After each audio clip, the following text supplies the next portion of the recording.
Akhir-akhir ini cukup banyak pembahasan tentang Persib datang dari media-media ternama. Tentu ini bukan sekedar soal menang dan kalah, bukan soal klasemen, bukan pula soal satu bursa transfer, tapi tentang pergeseran identitas, tentang sebuah klub yang selama puluhan tahun dikenal sebagai raksasa lokal, kini mulai berani memandang lebih jauh dari sekedar peta domestik.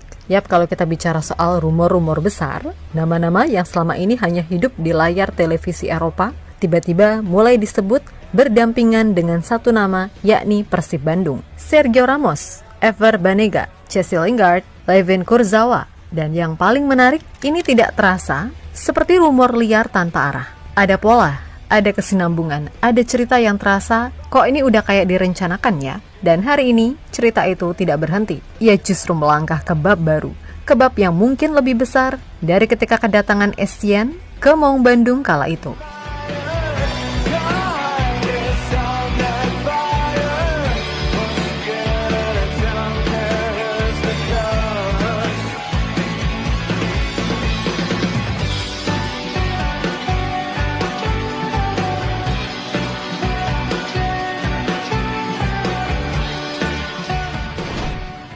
Sebuah berita besar, bukan dari media gosip, bukan dari akun anonim, bukan pula dari spekulasi liar media sosial, tapi dari L'Équipe, salah satu media olahraga asal Prancis paling berpengaruh di dunia. Media yang reputasinya dibangun dari kredibilitas, bukan sensasi.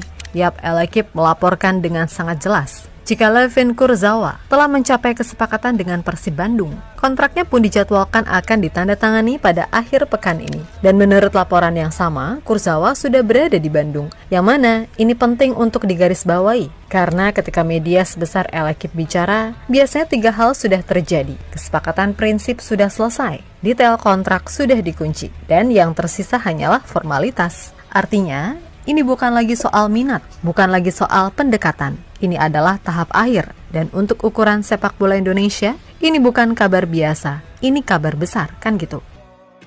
Yap, Layvin Kurzawa, jika nantinya ia udah resmi bergabung, maka dia bukan hanya sekedar pemain baru. Ia adalah sinyal bahwa Persib mulai memposisikan dirinya sebagai klub yang terbuka terhadap pasar global. Yap, dalam sepak bola modern, reputasi klub bukan hanya soal trofi, tapi soal kepercayaan juga. Kepercayaan bahwa klub ini profesional, terstruktur, punya visi, dan tahu apa yang sedang dibangun. Terlebih, satu nama besar yang berani datang, seringkali bisa membuka